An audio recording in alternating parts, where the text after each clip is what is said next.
Gue naik sendiri ke atas nih bang, ke lantai 3. Pas naik mah nggak ada apa-apa ya, pikir gue masih sore. Pas gue naik pas di deket tombol lift bang, gue berdirinya. Dan gue berasa itu gue sendiri bang. Dari stainless lift itu kan mantul ya ke belakang. Iya bener. Itu ada orang bang di belakang gue.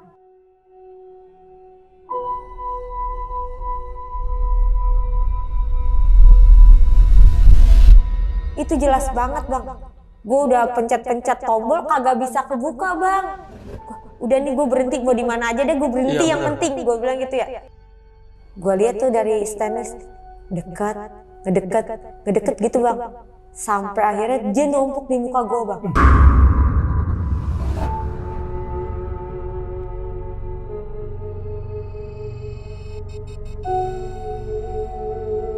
Assalamualaikum warahmatullahi wabarakatuh. Salam sejahtera untuk kita semua. Kembali lagi di Launching Misteri, masih bersama gue Gilang Ahaditya. Dan malam ini jam berapa nih? Oh masih jam 9 ya. Gue kedatangan nih seseorang yang bakal nyeritain pengalaman horornya di rumah sakit, sebuah rumah sakit di Jakarta Selatan. Jadi narasumber gue waktu itu sedang nungguin anaknya yang lagi dirawat di rumah sakit itu, dan ternyata banyak banget ngalamin kejadian horor dan endingnya itu bener-bener mengenaskan banget ya. Tapi gue nggak bakal nyeritain sampai habis karena udah ada di sebelah gue ini Mbak Dede ya, Mbak, yang bakal nyeritain kejadiannya sendiri. Ini kejadiannya kapan, Mbak?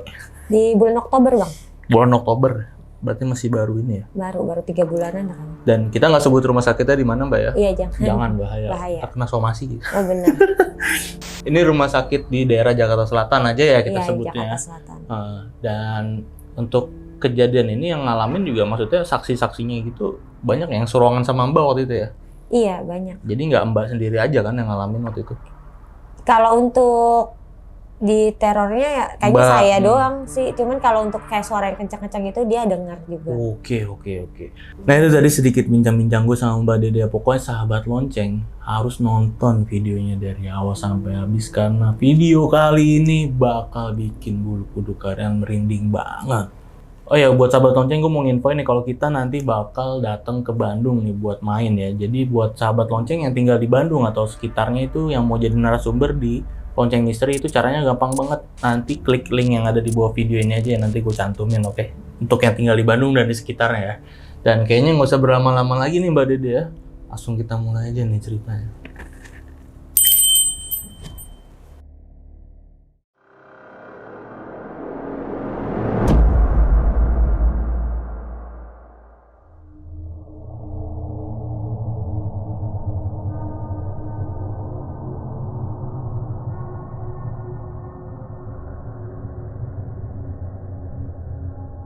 Nah Mbak Dede, kejadiannya gimana tuh Mbak? Jadi kejadiannya itu di bulan Oktober bang. Oke.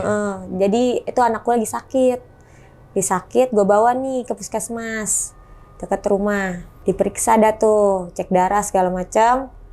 Dah itu ternyata kondisi anak gue nih udah nggak bisa dibawa pulang, harus dirujuk ke rumah sakit terdekat. Oke. Dapat dah nih surat rujukan ke rumah sakit. Gue bawa dah nih sama laki gue nih ke rumah sakit tersebut ya. Terus sampai di rumah sakit, masuk ke UGD, observasi segala macam, nggak ada apa-apa tuh bang, masih nggak ada apa-apa.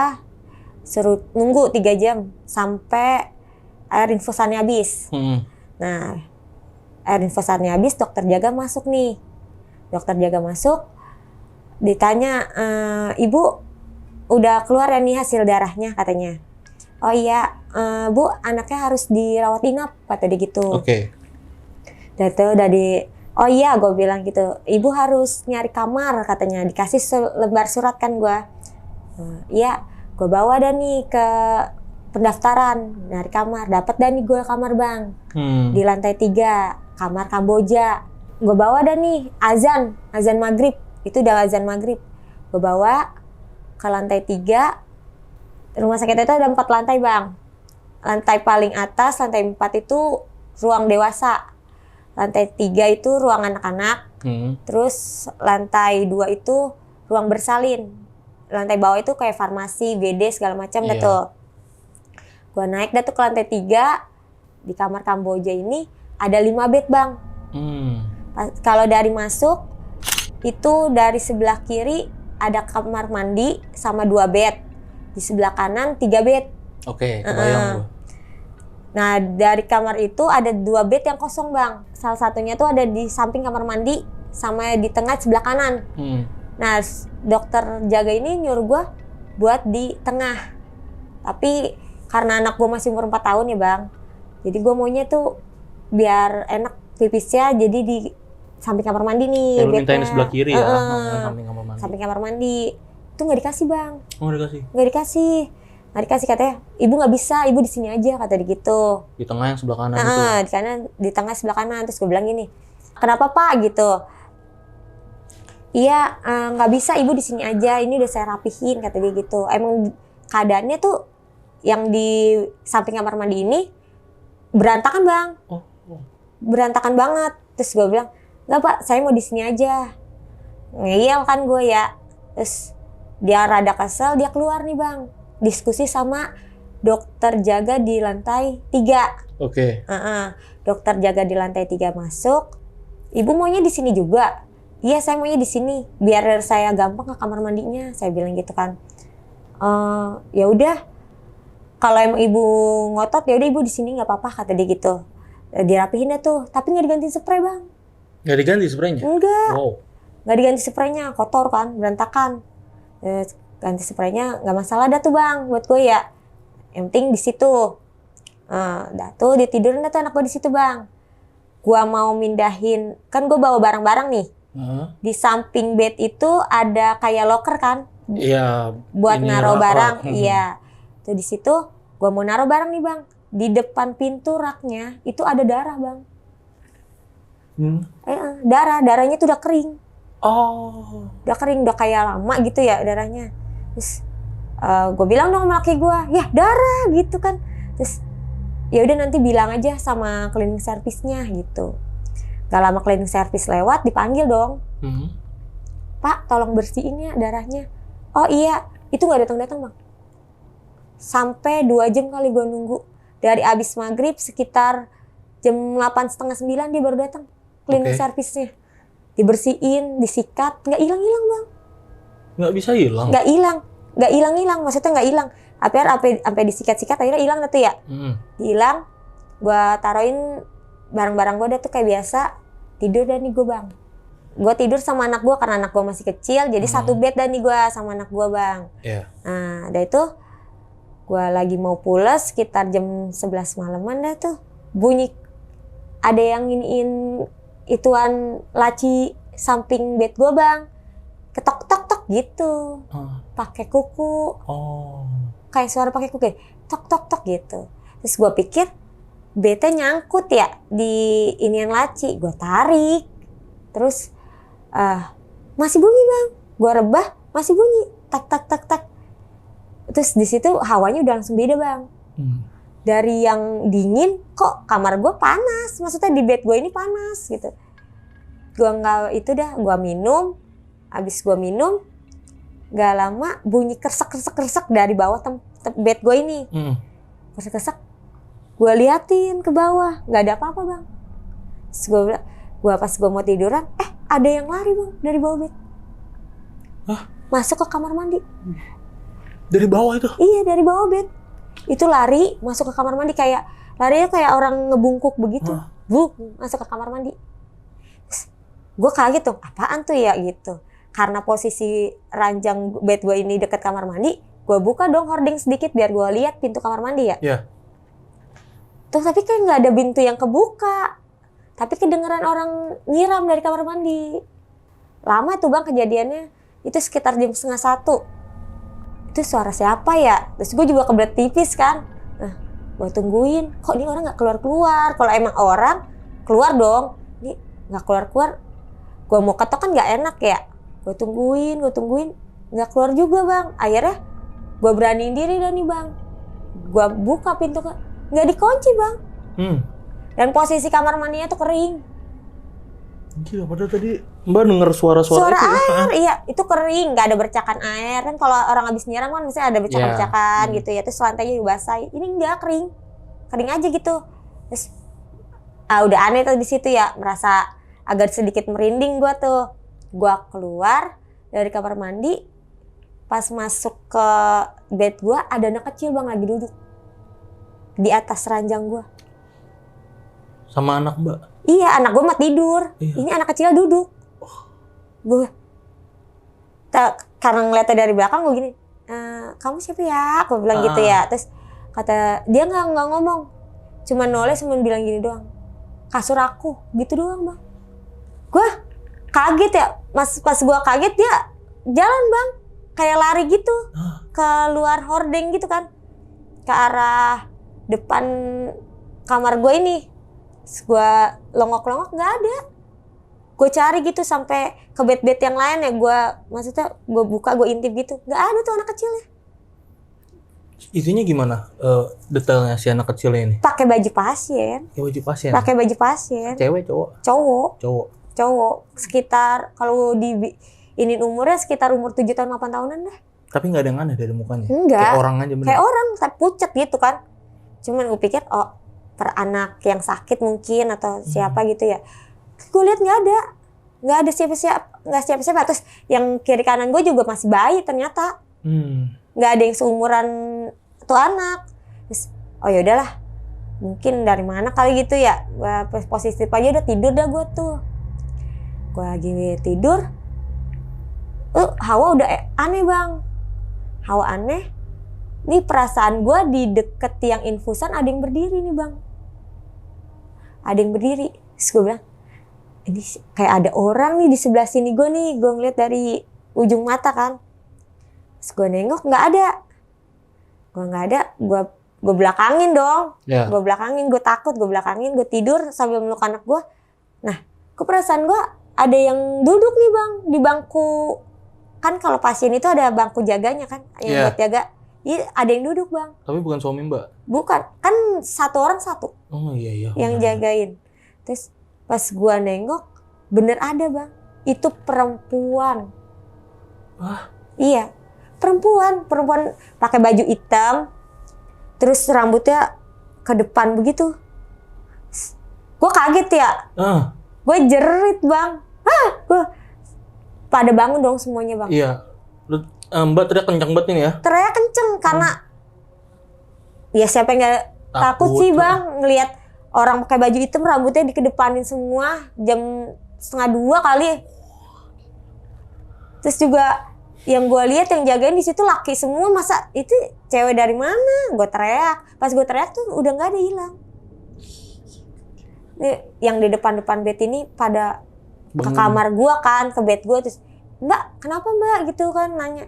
Oh enggak apa-apa, tadi ada kecoa, gue bilang gitu aja sama dia, maksudnya biar ngalihin nih orang pada nggak takut lah ya. Iya.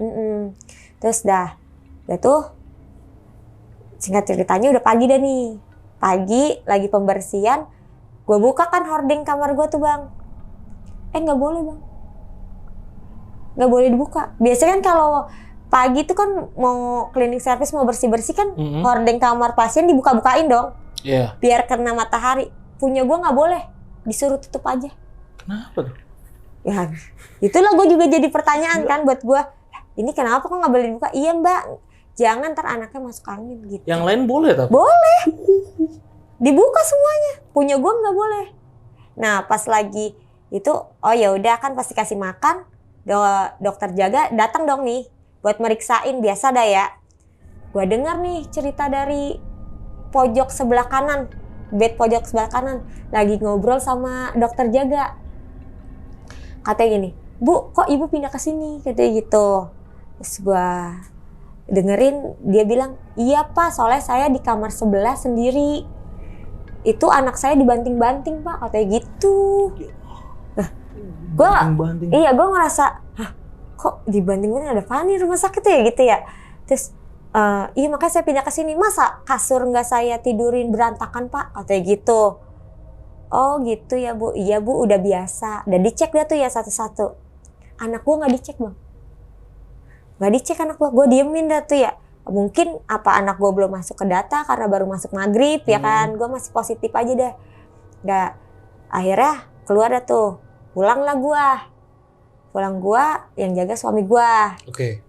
Gantian ya? Gantian. Singkat ceritanya udah malam lagi nih. Kan gue jatahnya malam doang. Udah malam, sekitar abis maghrib gue udah sampai bang. Laki gue udah pulang.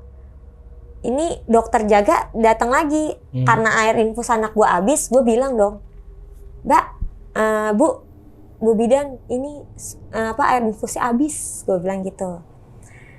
Oh iya Mbak, sebentar, kata dia gitu. Sebentar, gue nunggu sampai 2 jam bang. Iya, bentar apaan? Iya, sampai darah anak gue tuh naik. Iyalah pasti, kalau habis. Akhirnya gue turun ke bawah ya biar mati kan gitu. 2 jam sampai gue panggil pakai tombol itu nggak datang bang. Gue bilang ini kayak musuh banget sih sama gue. Emang kenapa sih gitu kan? Terus udah digantiin dah tuh. Akhirnya datang digantiin. Kamar mandi gue nih bang. Sekitar jam 9-an. Kalau dari kamar mandi keluar ini kan ngelihat ke ujung itu udah kaca ya bang. Iya. Yeah. Ngelihat ke ujung udah kaca. Itu ada cewek yang malam-malam gue lihat itu bang. Gue jelas banget itu ngelihat ke arah gue bang. Posisi cewek di mana nih? Itu dari lorong bed ini dia di ujung berdiri. Di ujung berdiri sambil ngeliatin. Pakai baju hitam, bener-bener hitam semua gitu. Gue cuekin ya, pikir gue orang sebelah kali ya gitu. Gue cuekin. Tapi gue perasaan gue, lah kok itu orang kayak orang yang semalam gue lihat di kamar gitu ya. Terus nggak pikir panjang, udahlah tidur aja, gue bilang gitu ya.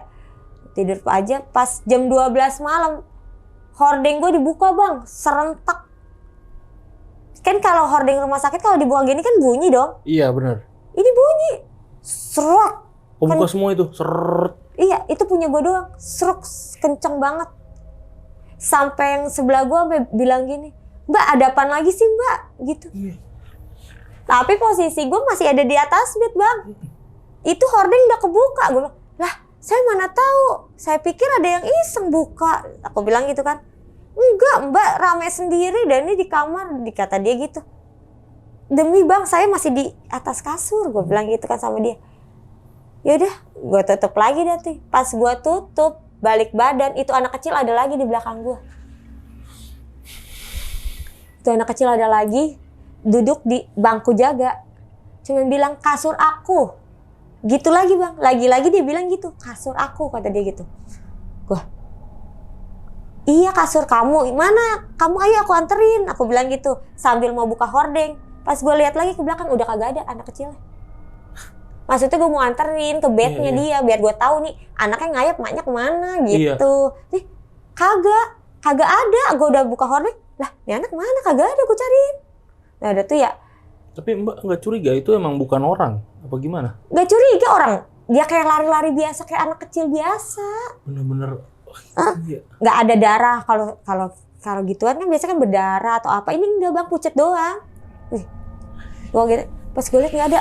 Kaget tuh gue ya. Itu agak merinding juga tuh. Ini kapan ini anak gue pulang dari rumah sakit gitu ya. Nah udah itu gue tutup lagi hordeng nih. Nah sekitar jam 2 pagi bang, udah tidur tuh ya. Sekitar jam 2 pagi itu pintu kamar mandi nggak bisa dibuka bang. Ini sebelah gue ketok nggak bisa dibuka. Sangkanya gue di kamar mandi. Mbak gue keluar dari itu. Enggak saya nggak kamar mandi. Sampai diliatin dibuka-bukain sama dia tuh kamar-kamarnya. Kok ada yang mbak ya? Semua ini kamar mandi siapa ya? Nggak tahu. Tapi kedengeran orang mandi. Kedengeran orang kayak bersih-bersih nyalain air gimana sih. Terus udah itu gue bilang coba dah saya buka. Dia bilang gitu ya. Terus dibuka sama gue mah bisa bang. Itu kering. Balik lagi kering. Kagak ada apa-apa. Gue bilang nah ini aneh banget nih kan gue gitu ya. Dah. Terus sampai akhirnya udah tuh ya. Dah malam itu udah gak ada kejadian apa-apa lagi. Masuk pagi nih. Kok nih spray anak gue kagak diganti-ganti. Kan harusnya diganti dong bang.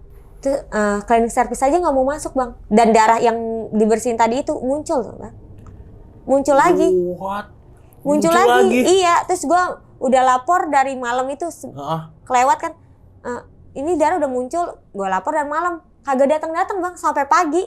Sampai udah, kan biasanya kan kalau pagi kan disapuin gitu ya. Ini nggak ada yang nyapuin di bed gue. Tapi bed lain disapuin? Disapuin. Orang yang gue lihat itu tempat sampah, patokan gue. Kalau tempat sampah udah bersih, berarti kan cleaning service udah datang dong. Iya. Ini tempat sampah udah bersih bang. Lah kok gue ambil gitu. Nggak dibersihin gitu. Sampai gue kesek-kesek sendiri. Kagak bisa hilang itu darahnya. Gue lapor dong sama suster jaga. Bu, di sini ada darah, nggak bisa hilang. Saya udah lapor sama cleaning service dari semalam nggak datang-datang, nggak direspon. Saya bilang gitu kan. Terus kata dia gini, oh iya bu, sebentar ya, saya lapor dulu ke bagian cleaning service, kata dia gitu. Datang dah nih, bu, emang itu nggak bisa hilang, cuman gitu doang datang. Iya. Gitu doang. Iya, bilang, ya dibersihin pak, ya orang jijik lah ngeliatnya itu darahnya darah banyak, gitu ya. Bukannya sedikit bang, ini banyak darahnya. Terus dia bilang, ya udah, coba aja ibu sikat-sikat. Gue disuruh nyikat. Gue kata gini, cleaning service saya pak, apa masnya ya? Saya bilang gitu ya. Saya udah coba sikat kan kemarin bu, nggak bisa hilang kata dia gitu. Ya gue coba dia penasaran, iya bang kagak hilang. Gitu ya? Iya, hari pertama tuh hilang, tapi muncul lagi. Ya gue bingung, udah dah, biarin dah, gue bilang gitu ya. Saya mau tanya pak, kok tempat saya nggak pernah dibersihin ya pak ya, sampahnya? Saya bilang gitu ya. Kan udah bersih bu. Dia sambil nyapuin cuman apa bang, dari ujung bed, kan itu dihordengin ya. Iya. Itu cuma narik dari situ doang. Dia nggak masuk sampai ke kolong-kolong kasur. Anak gue nggak disapuin, nggak dibersihin. Gue bingung ya, kok ini makin aneh gitu ya. Terus juga dokter jaga juga nggak pernah masuk bang. Nggak pernah ngecek gitu? Nggak pernah ngecek. Dokter anak aja ngecek dari ujung kasur bang. Cuman gini doang. Coba dibuka mulutnya dari jauh itu. Terus juga ganti infusan, malah anak gue yang disuruh ngedeketin. Kan infusan anak gue habis nih. Iya. Infusan anak gue habis, gue lapor dong. Kata suster apa? Coba sinian. Jadi gue bawa-bawa infusannya ke deket susternya. Kenapa ya? Gak mau masuk ke bed itu bang. Gue bilang, kenapa sih bu? Kok gak mau masuk deh? Enggak, ini kan cuma ganti infus aja. Ibu bisa kan nyantelinnya? Bisa sih, cuman rada aneh aja sih buat saya. Saya bilang gitu kan. Udah ini malam lagi nih bang. Gue kan gak pulang tuh di hari ketiga. Selesai ngasih obat segala macam, jam 8 gue mau tidur nih bang. Kok gue denger dari bawah kasur gue suara kayak kesek gitu bang. Terus gue giniin, fuck gitu kan. Makin kenceng bang suaranya. Kesek. Lama-lama kasur gue kayak diorak bang. Getar lu? Getar. Ya, orang sampai anak gue nangis kok gitu. Getar gitu, kayak ngangkat gitu. Ya Allah, gue teriak dong. Ya Allah, astagfirullahaladzim. Gue bilang gitu kan. Nih sebelah gue sampai buka hordeng. Kenapa mbak? Tuh baru jatuh bang kasurnya. Bang, brak gitu. Terus saya juga nggak tahu mas. Dia bilang gitu. Minum dulu mbak, kata dia gitu. Saya juga nggak tahu. Toto ada suara gersik-gersik. Toto kasurnya begini. Apa gempa ya bang ya? Enggak gempa, kata dia gitu kan. Gitu. Ya udah mbak, tidur lagi deh mbak, kata dia gitu. Masih sore, kata dia gitu. Gue dikasih minum, gue minum. Gue tutup lagi dong bang. Gue baca-bacaan deh tuh ya. Gue baca-bacaan. Dari ujung kamar mandi, lupa gue tutup hordengnya bang. Yang mau ke arah kamar mandi. Iya. Itu sosok cewek itu berdiri lagi bang di situ. Gila. Ngeliatin gue judes banget. Itu baru kelihatan mukanya bang. Matanya tuh melotot. Mukanya nggak hancur, enggak. Cuman serem dilihatnya. Kayak bukan tatapan manusia gitu kan. Gue ngeliat, gue main lihat-lihatan bang.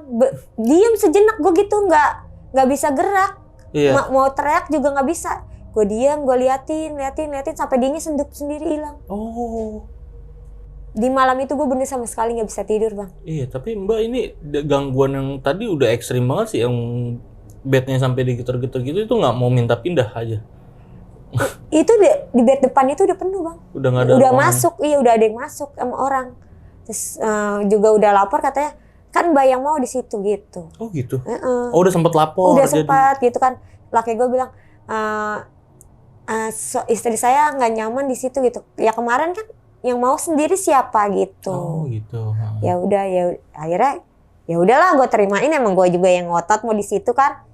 Nah itu ya, gue nggak bisa tidur nih bang di malam itu, sama sekali nggak tidur gue. Soalnya itu kelebatan tuh lewat mulu bang, sosok hitam itu lewat mulu. Entah yang langkahin gue bang, entah yang dari bawah kasur, dari hordeng dimainin serak, tar ketutup lagi serak gitu. Terus gue berdoa, gue baca-bacaan. Pagi dah nih bang, pagi dokter anak datang, gue bilang, Bu udah boleh pulang belum Bu? Oh, nama anak gue kan Maulana ya bang. Oh Maulana udah boleh pulang, padahal nggak dicek bang, nggak diperiksa sama sekali, di iniin aja Pak, detak jantungnya segala macam, itu nggak disentuh anak gue. Oh Maulana boleh pulang katanya gitu. Iya, itu gue dapat kabarnya dari jam 9 pagi, baru dapat surat keluar itu jam 4 sore bang. Itu anak gue udah nggak diinfus. Cuman dipesanin gini, hordengnya jangan dibuka ya Bu, gitu doang. Udah gitu doang? Iya, Bu, hordengnya jangan dibuka ya Bu, iya. Dan nih pulang dan nih gue ya jam 4 sama laki gue nih. Turun gue ke bawah, pas mau ke kasir nih, surat pulangnya ketinggalan dong bang di lantai 3. Yo. Mau nggak mau gue naik sendiri dong, Ya. Anak gue nggak mungkin dibawa lagi, dia maunya sama ayahnya di bawah. Ya udah, gue naik sendiri ke atas nih bang, ke lantai 3. Pas naik mah nggak ada apa-apa ya, pikir gue masih sore. Pas gue naik pas di deket tombol lift bang, gue berdirinya. Oke. Dan gue berasa itu gue sendiri bang, maksudnya nggak yakin gitu, nggak ada yang naik lagi. Dari stainless lift itu kan mantul ya ke belakang. Iya bener. Itu ada orang bang di belakang gue, sosok cewek yang gue bilang di kamar. Itu jelas banget bang. Gue udah pencet-pencet tombol kagak bisa kebuka bang. Udah nih gue berhenti, mau di mana aja deh gue berhenti, Iya, yang bener. penting gue bilang gitu ya. Gue nggak bisa kebuka, dan itu juga kan dari lantai 3 ke lantai 1 mah cepet ya. Iya. Sebentar, ini lama banget bang. Ada kali gue setengah jam di dalam lift sendirian. Itu dari jauh, kan liftnya lumayan besar ya. Dari jauh gue lihat tuh dari stainless ngedeket gitu bang, sampai akhirnya dia numpuk di muka gue bang, sambil bilang apa bang, kok udah pulang aja? Gue digituin, gue langsung teriak di situ sejadi-jadinya sampai pingsan gue bang. Pingsan gue. Gue sadar-sadar udah ada di UGD. Terus gue penasaran nih gue. Pas bangun penasaran tuh. Gue cerita dah tuh sama laki gue ya. Kata laki gue, cari tahu dulu aja ya, gitu. Cari tahu dah nih, gue nyari tahu bang sama satpam. Kata satpamnya, coba deh tanya sama kepala susternya sebelah sana, kata dia gitu.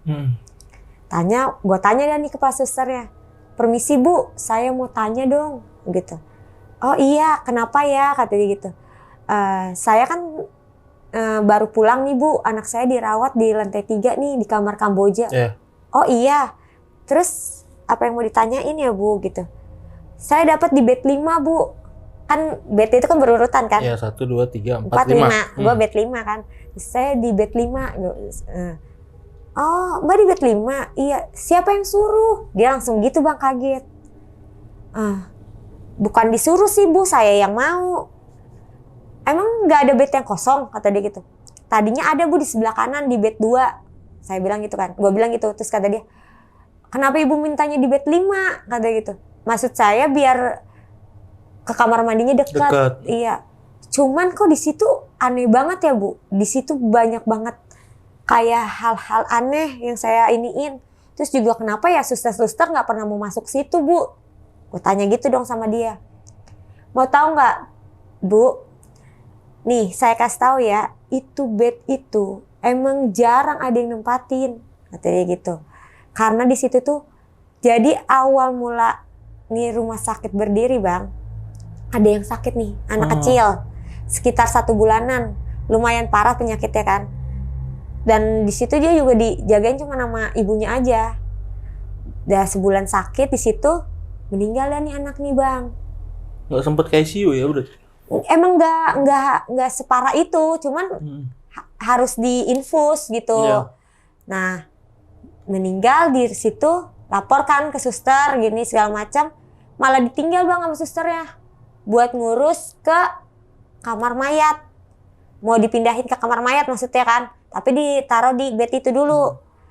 Di situ ibunya nangis kan, histeris sejadi-jadinya ibunya nangis, cerita yang gue dapat nih bang. Terus nangis pas suster balik dari kamar ngurus surat, mau bawa bangkat kan apa tuh yang buat bawa pasien. Iya itu. Mau buat naikin itu, mau dibawa ke kamar mayat, si ibunya tuh udah meninggal bang.